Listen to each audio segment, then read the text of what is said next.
Hey everyone, this is Simran and welcome to IGNOU e Pathshala. कैसे हैं आप सब? उम्मीद करती हूँ बहुत अच्छे होंगे और अपने घर में सेफ होंगे और अपनी प्रिपरेशन भी आप रेगुलर बेसिस पे कर रहे होंगे। तो जैसा कि आप लोग जानते हैं, हम यूनिट 6 डिस्कस कर रहे थे, जो कि है हमारी इंटरनेशनल मार्केटिंग एंट्री डिसीजंस। और हमने अपने पिछले सेशन में डिस्कस किया था एक्सपोर्टिंग और लाइसेंसिंग के बारे में, राइट? तो अगर आप में से किसी ने पिछला वीडियो नहीं देखा है तो उसको जरूर देख लीजिएगा। और अगर आप मेरे चैनल पर न्यू हैं तो मेरे चैनल को लाइक शेयर सब्सक्राइब करना मत भूलिएगा। बेल आइकन को भी जरूर प्रेस कर दिएगा ताकि मैं जब भी वीडियोस को अपलोड करूं उसका नोटिफिकेशन आपके पास जरूर जाए। तो आज हम डिस्कस करेंगे हमारे लेफ्ट ओवर एंट्री मोड्स, जो कि पिछले सेशन में रह गए थे, ठीक है?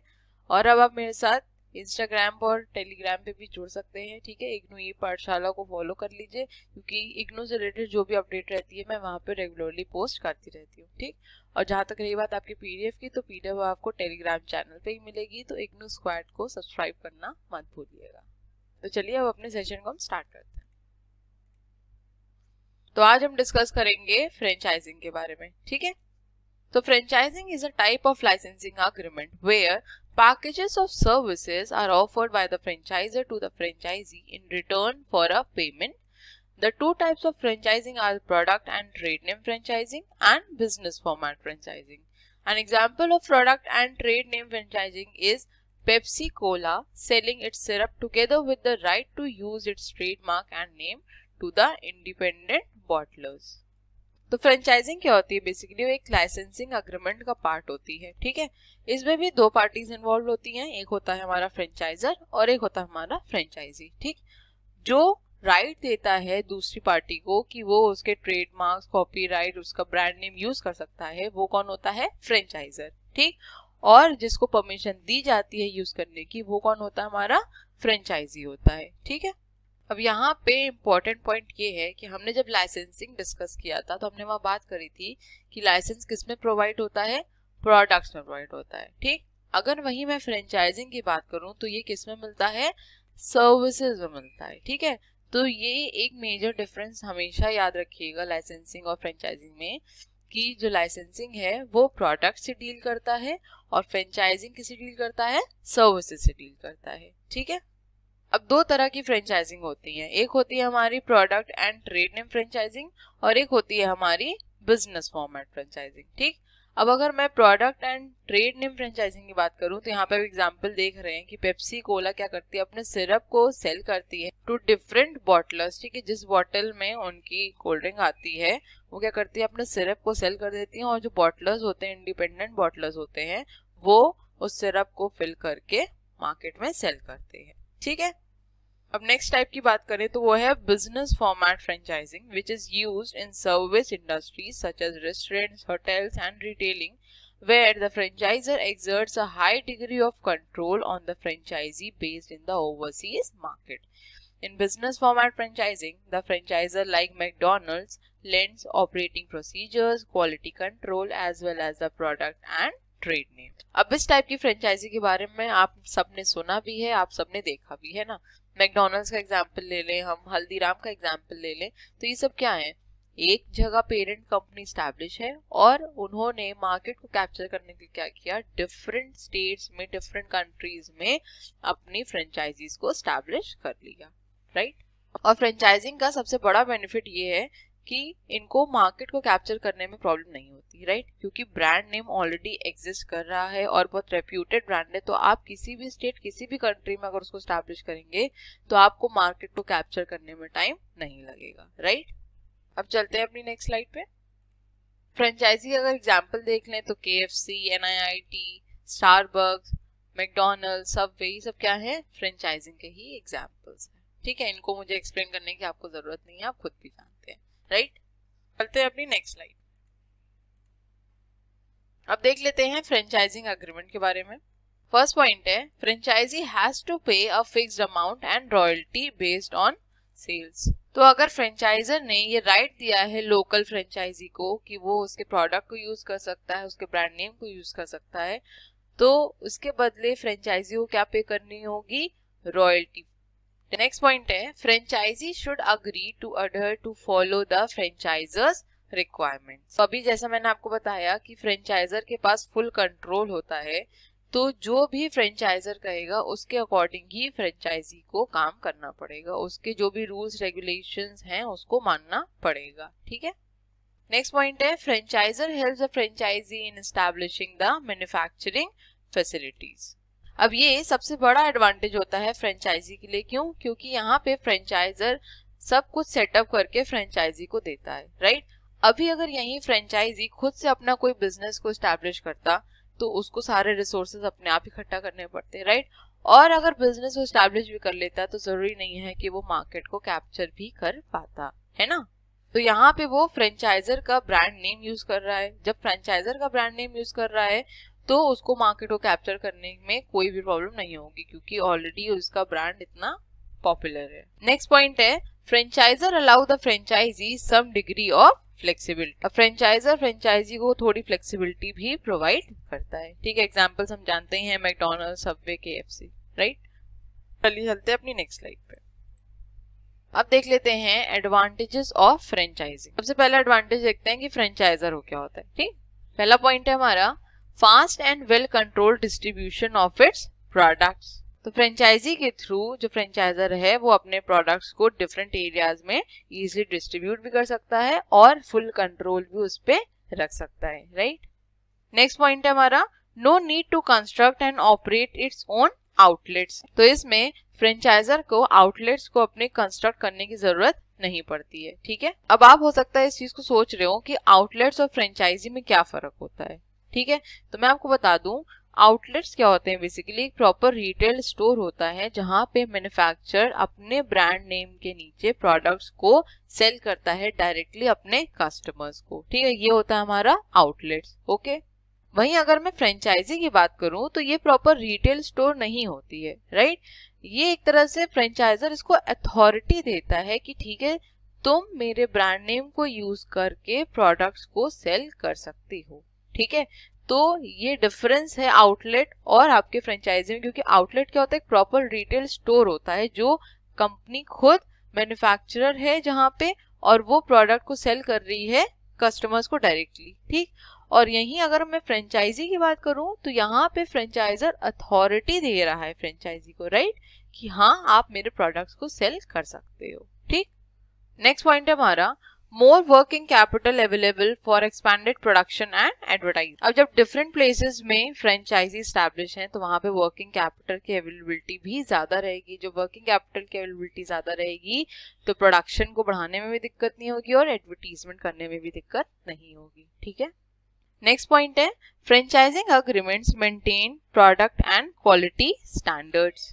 अब जब फ्रेंचाइजर ये राइट देता है फ्रेंचाइजी को कि हाँ वो प्रोडक्ट्स को सेल कर सकता है, उसके ब्रांड नेम के अंडर में फ्रेंचाइजी ओपन कर सकता है, तो एक फ्रेंचाइजिंग अग्रीमेंट साइन किया जाता है बिटवीन फ्रेंचाइजर एंड फ्रेंचाइजी। और जब अग्रीमेंट साइन होता है तो उसमें जितने भी रूल्स रेगुलेशंस है फ्रेंचाइजर के और उसके प्रोडक्ट कैसा है, उसके प्रोडक्ट की क्वालिटी कैसी होनी चाहिए, ये सब चीजें प्रॉपरली मेंटेन हो सकती है, ठीक है। लास्ट पॉइंट है इसका motivated workforce of the franchises. अब जो वर्कफोर्स है वो भी जानती है कि हम एक अच्छे ब्रांड नेम के अंडर काम कर रहे हैं, ठीक है, तो कहीं ना कहीं वो भी मोटिवेटेड फील करते हैं, ठीक। नेक्स्ट देख लेते हैं कि फ्रेंचाइजी को क्या बेनिफिट होता है, फ्रेंचाइजी क्या एडवांटेजेस हैं। फर्स्ट पॉइंट है हमारा opportunity to start a proven business with limited capital. तो ये सबसे बड़ा एडवांटेज है फ्रेंचाइजी के लिए कि ऑलरेडी जो ब्रांड नेम एग्जिस्ट कर रहा है मार्केट में, जिसकी ऑलरेडी इतनी ज्यादा रेपुटेशन है, वो अगर उस बिजनेस इंस्टीट्यूशन से जुड़ रहा है तो कहीं ना कहीं उसके लिए एक अपॉर्चुनिटी है, उसके लिए बेनिफिट ही है, क्योंकि वहां पर रिस्क कम है, ठीक है, और प्रॉफिट ज्यादा है, रेवेन्यू ज्यादा जनरेट होगा। और यहाँ पे फ्रेंचाइजी की कैपिटल भी इतनी ज्यादा इन्वेस्ट नहीं होती, क्योंकि जो मेन मैन्युफैक्चरिंग वाला काम है वो सब कौन करवा के देता है, फ्रेंचाइजर। सारा सेटअप कौन करवा के देता है, फ्रेंचाइजर। तो यहाँ पे जो फ्रेंचाइजी है उसकी कैपिटल लिमिटेड ही रहती है, ठीक। नेक्स्ट पॉइंट है गारंटीड कस्टमर्स, ठीक है, ये पॉइंट आपको समझ में आ गया होगा। नेक्स्ट है franchisor available for advice and guidance. अब फ्रेंचाइजर फ्रेंचाइजी को प्रॉपरली असिस्ट करता है, उसको हेल्प करता है, ठीक है, एडवाइस करता है, और अगर कहीं गाइडेंस की जरूरत होती है तो गाइडेंस भी प्रोवाइड करता है, ठीक। नेक्स्ट पॉइंट है materials for local promotional campaigns and participation in national campaign. अब देखिए जो प्रमोशनल कैंपेन्स चलती हैं, ठीक है, कोई भी ऑर्गेनाइजेशन है, कोई भी बिजनेस यूनिट है, हम वहाँ पे प्रमोशनल कैंपेन चलती है। अगर कोई रेप्यूटेड ब्रांड भी है वो भी अपना प्रमोशन करती है, ये जानते हुए भी कि हाँ कस्टमर्स उनके प्रोडक्ट्स को इजीली ले लेंगे, लेकिन उनका काम क्या है, अपने प्रोडक्ट को प्रमोट करना, राइट, ताकि वो ज्यादा मार्केट को कैप्चर कर सके। ठीक, तो फ्रेंचाइजी को यहाँ पे क्या फायदा होता है कि उसको प्रमोशनल कैंपेन्स के मटेरियल इजीली मिल जाता है और नेशनल कैंपेन्स में भी वो इजीली पार्टिसिपेट कर सकता है, जो कि हो सकता है अगर उसने खुद अपना बिजनेस स्टैब्लिश किया होता तो वहां पे ये चीज अपॉर्चुनिटी उसको नहीं मिल पाती। ठीक है, लास्ट पॉइंट हमारा cost savings when purchasing in cooperation with other franchises. देखिए अब ये जरूरी नहीं है कि कोई एक पर्टिकुलर प्लेस है तो वहां पे सिर्फ एक ही फ्रेंचाइजी एग्जिस्ट करेगी। ठीक है, फॉर एग्जाम्पल अगर हम न्यू दिल्ली का एग्जाम्पल कंसिडर करें तो क्या वहां पे सिर्फ एक ही मैकडोनल्ड्स एग्जिस्ट करता है, ऐसा नहीं है, सीपी पे भी है, कालका जी पे भी है, राइट। तो जब एक ही जगह पे डिफरेंट फ्रेंचाइजीज एग्जिस्ट करती हैं तो वो कहीं ना कहीं कॉस्ट सेविंग में हेल्प करती हैं। ठीक है, क्योंकि वो एक तरह से कॉपरेट करके दूसरी फ्रेंचाइजीज क्या करती हैं, प्रोडक्ट्स को परचेज करती हैं। ठीक, आई होप यहाँ तक क्लियर हो गया। चलते हैं नेक्स्ट स्लाइड पे, देख लेते हैं डिसएडवांटेजेस ऑफ फ्रेंचाइजिंग। सबसे पहले देखते हैं फ्रेंचाइजर के पॉइंट ऑफ व्यू से क्या इसका डिसएडवांटेज है। पहला पॉइंट है हमारा failure to the franchisee to operate franchisee properly. अब फ्रेंचाइजर ने जिस तरह अपने ब्रांड को ग्रो किया, ठीक है, मार्केट को कैप्चर किया, अपने कस्टमर्स को सेटिस्फाई किया, ये जरूरी नहीं है कि फ्रेंचाइजी भी सिमिलर पैटर्न पे वर्क कर पाए, राइट। हो सकता है वो कस्टमर्स को अपनी सर्विसेज के थ्रू सेटिस्फाई ना कर पाए और कहीं ना कहीं इसका इम्पैक्ट ब्रांड पे आता है, राइट। नेक्स्ट पॉइंट है हमारा disputes with and lawsuits by franchisees over the terms of franchise. अब हो सकता है कि जो फ्रेंचाइजी अग्रीमेंट बना है उसमें जो भी अग्रीमेंट में लिखा गया उसकी वजह से डिस्प्यूट क्रिएट हो सकते हैं फ्रेंचाइजर और फ्रेंचाइजी के बीच में। ठीक है, देख लेते हैं डिसएडवांटेज फ्रेंचाइजी के लिए क्या है। सबसे पहला है franchisor retains a large amount of control over the franchises activity. ठीक है, तो हमने ये पॉइंट पहले ही डिस्कस किया था कि फ्रेंचाइजर का फुल कंट्रोल होता है फ्रेंचाइजी के ऊपर, तो ये कहीं ना कहीं फ्रेंचाइजी के लिए एक छोटा सा ड्रॉबैक है क्योंकि वो फुल लिबर्टी के साथ काम नहीं कर पाएगा, right.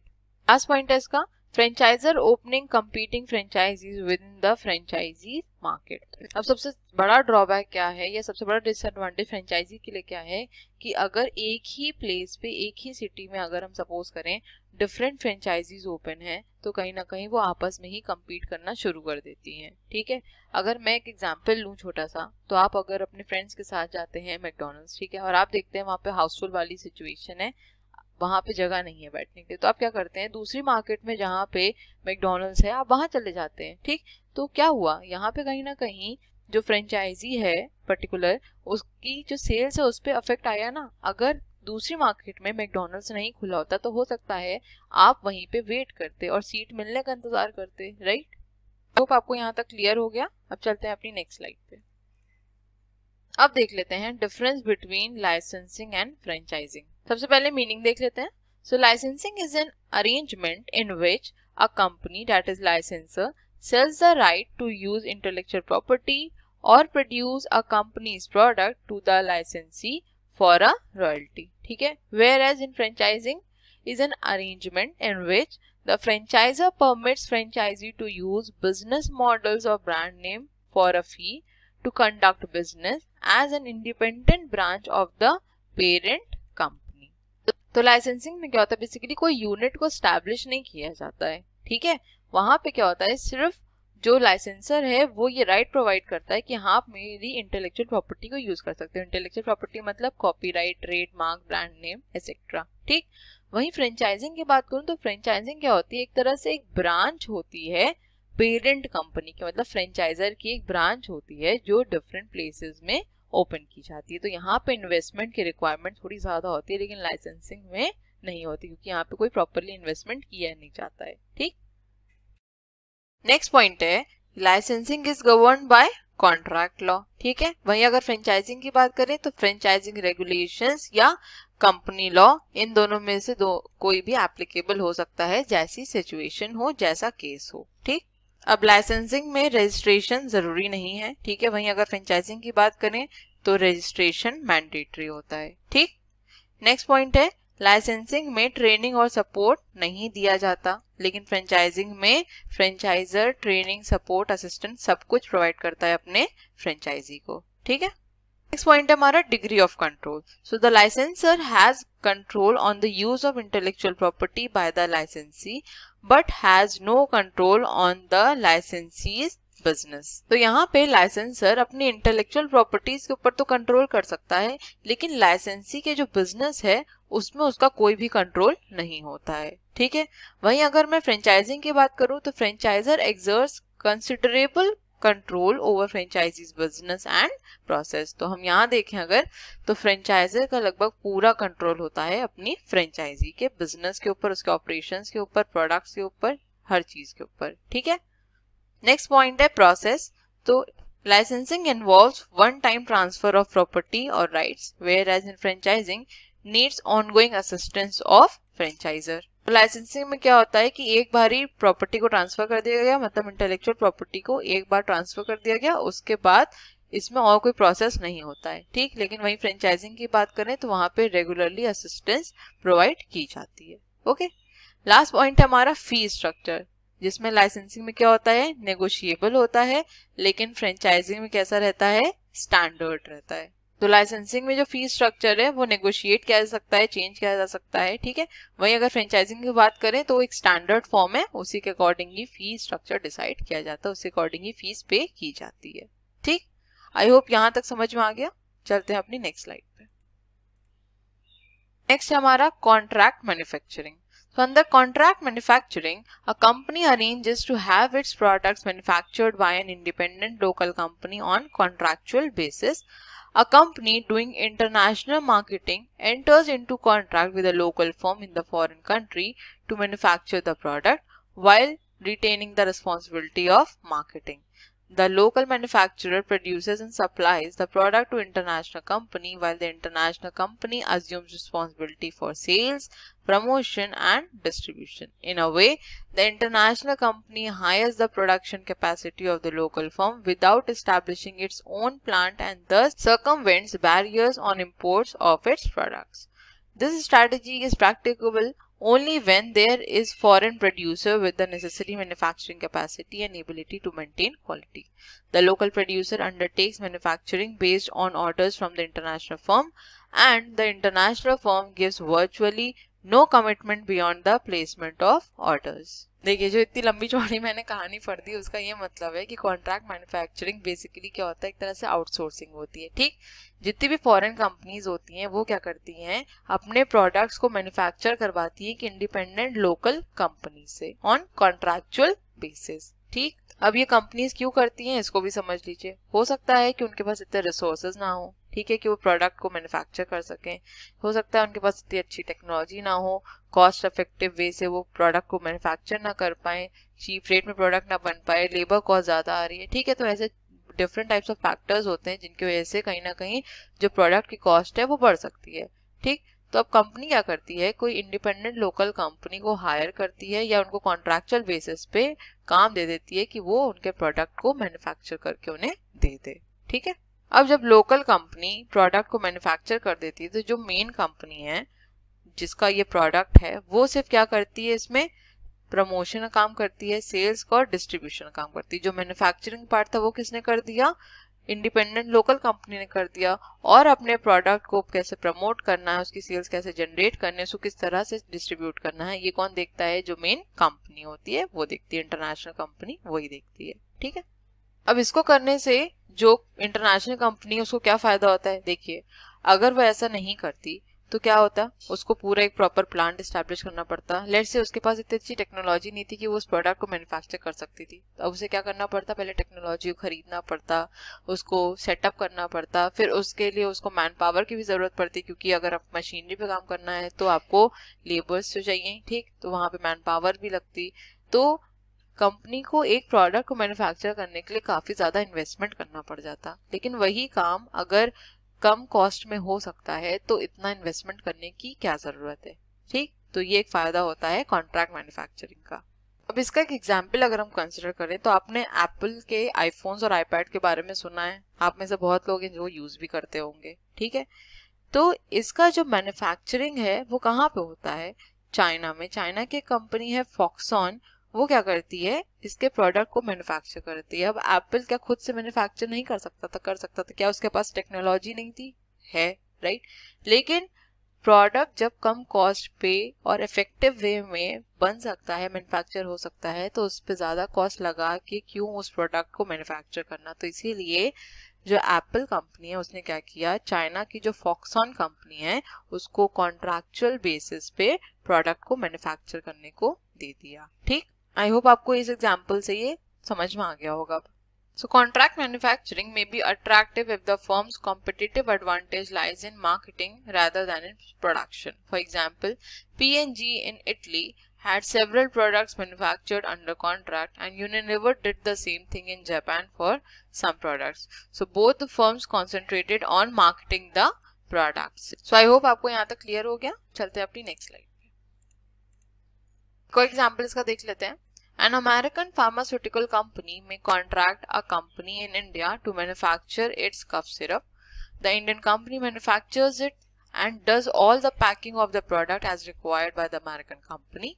Then the American company takes the packaged product and markets it in India or even globally. ठीक है, तो एक अमेरिकन फार्मास्यूटिकल कंपनी है, उन्होंने क्या किया, इंडिया को कॉन्ट्रैक्ट दिया, इंडियन मैन्युफैक्चरिंग कंपनी को, कि आप उनका कफ सिरप बनाएं। अब इंडियन कंपनी ने क्या किया, प्रॉपरली कफ सिरप बनाया, उसकी प्रॉपर पैकेजिंग करी और अमेरिकन कंपनी की जो रिक्वायरमेंट थी उस अकॉर्डिंग प्रोडक्ट को बना के अमेरिकन कंपनी को दे दिया। ठीक, अमेरिकन कंपनी ने क्या किया, जो पैकेज प्रोडक्ट था, मतलब जो फुल फ्लेज पूरा प्रोडक्ट तैयार था, उसको अब मार्केट करना शुरू कर दिया, मार्केट में सेल करना शुरू कर दिया। ठीक है, तो आई होप आपको समझ में आया कि कॉन्ट्रैक्ट मैन्युफैक्चरिंग क्या होता है, जिसमें कि जो एक लोकल फर्म होती है या एक इंडिपेंडेंट फर्म होती है, वो क्या करती है, आपके प्रोडक्ट को पूरी तरह से बनाती है, मैन्युफैक्चर करती है, सब कुछ करती है, और जो मेन कंपनी होती है जिसने कॉन्ट्रैक्चुअल बेसिस पे काम दिया होता है, वो सिर्फ अपने प्रोडक्ट की मार्केटिंग करती है। ठीक है, चलते हैं अपनी नेक्स्ट स्लाइड पे। अब देख लेते हैं कॉन्ट्रैक्ट मैन्युफैक्चरिंग के एडवांटेजेस और डिसएडवांटेजेस। ठीक, एडवांटेज अगर पहला पॉइंट हमारा देखें तो लो फाइनेंशियल रिस्क। तो अभी हमने ये डिस्कस किया था कि जो इंटरनेशनल कंपनी है उसको हेवी इन्वेस्टमेंट करने की जरूरत नहीं है, वो कॉन्ट्रैक्चुअल बेसिस पे भी अपने काम को करवा सकती है। तो जब इन्वेस्टमेंट हेवी नहीं होगा तो जो फाइनेंशियल रिस्क इन्वॉल्व है वो भी कम हो जाएगा। ठीक, नेक्स्ट पॉइंट हमारा minimise resources devoted to manufacturing. ठीक है, अभी मैंने समझाया। लास्ट पॉइंट है इसमें focus firm's resources on other elements of the value chain. अब जब इंटरनेशनल कंपनी ने अपना जो मैन्युफैक्चरिंग का काम था वो कॉन्ट्रैक्चुअल बेसिस पे कोई इंडिपेंडेंट लोकल फर्म को दे दिया, तो उसके पास जो रिसोर्सेज बचे हैं वो उसका बेस्ट यूटिलाइजेशन कर सकता है किसी और चीज में। ठीक है, हो सकता है वो रिसोर्सेज अब वो अपनी मार्केटिंग में ज्यादा अच्छे से इस्तेमाल कर ले, प्रोडक्ट को प्रमोशन में ज्यादा अच्छे से इस्तेमाल कर ले, डिस्ट्रीब्यूशन स्ट्रैटेजीज अपनी चेंज कर ले, उसमें मॉडिफिकेशंस कर ले। ठीक है, तो जो रिसोर्सेज बच गए वो प्रोडक्ट को मैन्युफैक्चर करने में वो दूसरी जगह इम्प्लीमेंट किया जा सकता है। ठीक, अब डिसएडवांटेजेस देख लें तो पहला पॉइंट है हमारा रिड्यूस्ड कंट्रोल में affect quality, delivery schedules etcetera. अब ये भी एक बहुत बड़ी प्रॉब्लम हो सकती है कि हमने जब अपना काम, अपने प्रोडक्ट की मैन्युफैक्चरिंग किसी दूसरी कंपनी को देती कॉन्ट्रैक्चुअल बेसिस पे, तो हमारी क्वालिटी के साथ वो कहीं ना कहीं कॉम्प्रोमाइज कर सकता है। ठीक है, हमने तो इसलिए दिया कि हमारा प्रोडक्ट चीप रेट पे बन जाए, ठीक है, रिसोर्सेज कम यूटिलाइज हो और काफी इफेक्टिव वे में बने, लेकिन जो कॉन्ट्रैक्टिंग पार्टी है उसने क्या किया, उसने अपनी कॉस्ट को बचाने के चक्कर में भी क्या किया, हमारे प्रोडक्ट की क्वालिटी के साथ कॉम्प्रोमाइज कर दिया। अब आप सोचिए अगर एप्पल जैसा फोन है और उसकी क्वालिटी के साथ अगर कंपनी कॉम्प्रोमाइज कर जाती है तो ये एप्पल की ब्रांड इमेज को कहीं ना कहीं अफेक्ट करेगा। ठीक है, क्योंकि जो कंज्यूमर होता है वो ये चीज नहीं देखता है कि आप प्रोडक्ट कहाँ से मैन्युफैक्चर करा रहे हैं, वो क्यों ले रहा है प्रोडक्ट, क्योंकि आपकी ब्रांड है। ठीक है, आपकी मार्केट में एक अच्छी इमेज बनी हुई है, और अगर इतना महंगा फोन अगर उसकी क्वालिटी खराब हो जाती है, डिटोरिएट हो जाती है, तो कहीं ना कहीं कंपनी की जो ब्रांड इमेज है उस पर बुरा अफेक्ट आता है। ठीक, नेक्स्ट पॉइंट है हमारा रिड्यूस लर्निंग पोटेंशियल। अब जब हमने कॉन्ट्रैक्चुअल बेसिस पे मैन्युफैक्चरिंग का काम दूसरी कंपनी को दे दिया तो कहीं ना कहीं हमको अपने प्रोडक्ट की पोटेंशियल के बारे में नॉलेज कम होने लग गई, क्योंकि वो क्या मैन्युफैक्चर करके प्रोडक्ट में क्या लगा रहे हैं हमें कोई आइडिया नहीं है। ठीक, लास्ट पॉइंट है इसका पोटेंशियल पब्लिक रिलेशंस प्रॉब्लम्स। अब अगर प्रोडक्ट की क्वालिटी साथ कॉम्प्रोमाइज किया गया तो कहीं ना कहीं कंपनी का जो पीआर है वो खराब होना शुरू हो जाएगा, जो कंपनी का कस्टमर बेस है वो इसकी वजह से अफेक्ट हो जाएगा। ठीक है, सो आई होप आपको ये समझ में आ गया होगा। तो आज का हमारा सेशन यहीं तक था। ठीक है, मिलेंगे अपने नेक्स्ट वीडियो में और डिस्कस करेंगे इसके आगे के एंट्री मोड्स। अब आप में से कुछ लोग ऐसे होंगे जो सोच रहे होंगे कि मैं सिर्फ एक बार में दो ही एंट्री मोड्स डिस्कस कर रही हूँ। देखिए उसकी वजह ये है, पहली चीज ये कि मैं वीडियो को बहुत ज्यादा बड़ा नहीं बनाना चाहती, क्योंकि मुझे पता है वीडियो बहुत मोनोटोनस हो जाती है, बहुत बोरिंग हो जाती है अगर वीडियो बहुत बड़ी है। आप पहले ही देख के नहीं पढ़ेंगे कि वीडियो इतनी बड़ी है। ठीक, दूसरी वजह ये है कि मैं नहीं चाहती कि मैं वीडियो में ढेर सारा कंटेंट भर दूं। ठीक, क्योंकि देखिए वीडियो में कंटेंट ज्यादा होने का ये मतलब नहीं है कि वो वीडियो बहुत ज्यादा अच्छी होगी। डिपेंड करता है कि आपको कितना समझ में आ रहा है, राइट। तो मैं ये नहीं चाहती कि मैं ढेर सारा बस कंटेंट दे दूं और आपको कुछ समझना है, तो फिर इस वीडियो को बनाने का कोई मतलब ही नहीं बनता है, राइट। मेरा क्या पॉइंट ऑफ व्यू है, मेरा क्या मकसद है कि आपको चीजें समझ में आ जाएं, राइट, और वो हमेशा याद रहे, लास्ट लॉन्ग रहे। ऐसा नहीं है कि सिर्फ एग्जाम के लिए पढ़ रहे हैं तो एग्जाम तक ही लिमिटेड रह जाए। कुछ ऐसे एग्जाम्पल्स इसलिए देने की कोशिश करती हूँ कि आप जिनसे डेली लाइफ में रिलेट कर सकते हैं। ठीक है, सो आई होप आपको मेरा टीचिंग स्टाइल अच्छा लग रहा होगा, और अगर अच्छा लगता है तो वीडियो को लाइक किया करिए ना। ठीक है, वीडियो को लाइक शेयर सब्सक्राइब करना मत भूलिएगा। अपने फ्रेंड्स के साथ वीडियोस को शेयर करिए और अपने फीडबैक भी जरूर दीजिएगा कि आपको वीडियोस कैसी लग रही है, और अगर कुछ इम्प्रूवमेंट की जरूरत है तो बिल्कुल बताइएगा। ठीक, और कोई क्वेरी है, कोई परेशानी है तो बिल्कुल आप मुझसे पूछ सकते हैं, मैं आपको रिप्लाई दूंगी। ठीक है, तो चलिए मिलते हैं अपने नेक्स्ट वीडियो में। Till then stay safe, stay healthy, bye bye, take care.